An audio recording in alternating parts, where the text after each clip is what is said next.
lumineuse, brillante encore à l'aube de sa vie, Narumi Kurosaki avait tout à espérer de l'avenir. Elle a disparu corps et biens de sa chambre universitaire une nuit de décembre 2016. Une énigme que des milliers d'heures de recherche n'ont toujours pas élucidée, la dépouille de la jeune japonaise reste introuvable. Pour sa famille, le procès à venir est sans doute la dernière chance de savoir ce qui est arrivé à celle dont ils ne peuvent faire le deuil. Il me disait que, au-delà de la vérité dont il n'espère peut-être même plus qu'elle soit délivrée, c'était plus une révélation sur le lieu finalement où est enterré le corps de Narumi, ou en tout cas, je dis enterré, mais finalement c'est une supputation parce que naturellement on ne sait pas ce qu'il était devenu de ce corps, et qu'il n'y a que Nicolas Zepeda qui détient les réponses à ce sujet, et ils sont dans cette perspective aussi de supplique, de demande pour pouvoir faire part de leur chagrin et puis expliquer à quel point justement cette problématique d'absence de corps pour eux est douloureuse et insurmontable en termes de souffrance.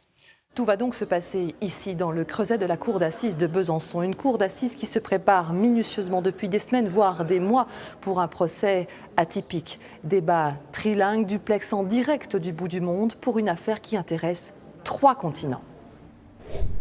Juré français, victime japonaise, accusé chilien. 3 pays pour une même quête de vérité, que ce soit à Santiago du Chili lors de l'audition préalable à l'extradition ou face au juge d'instruction français, Nicolas Zepeda n'a jamais été bousculé. Pas de garde à vue, pas de contre-interrogatoire. Non. Perfect. Beaucoup de questions ne lui ont pas encore été posées. Et beaucoup de réponses donc n'ont pas été apportées par Nicolas Zepeda, qui est resté dans une zone de confort. Il va devoir sortir aux assises de cette zone de confort. Et ça, il ne sait pas. Il n'a pas été mis à l'épreuve pour l'instant. Et l'épreuve réelle, c'est la cour d'assises. L'épreuve de sa version, c'est la cour d'assises. L'épreuve de ses réponses, la qualité de ses réponses, c'est la cour d'assises. Et ça, pour l'instant, il est très confortablement dans le processus judiciaire positionné, avec très peu de contradictions. Devant la cour d'assises, ça va être différent. Il va falloir convaincre. Absence de corps, absence d'aveu, l'accusation aussi va devoir convaincre. Pour les parties civiles, tout mène néanmoins au fils de bonne famille, quelles que soient ses dénégations. On n'en serait d'ailleurs pas là aujourd'hui sur un procès d'assises ou même antérieurement sur une extradition s'il n'y avait pas eu dans ce dossier une convergence d'éléments qui nous démontre que l'absence de corps n'est pas du tout le synonyme qu'il n'y a pas eu de geste criminel. Il y a effectivement un certain nombre d'éléments qui, de façon univoque, non pas permettent de penser, mais permettent d'être certains qu'on a donné la mort à Narumi. Après, et dans des conditions qui sont des conditions criminelles. Deuxièmement, qu'on s'est débarrassé de son cadavre. J'utilise bien le mot cadavre. Après, on a des éléments qui permettent d'imputer ces faits-là à Nicolas Zepeda. Nicolas Zepeda a-t-il prémédité son geste, comme le laisse penser la soigneuse planification de son voyage en France ?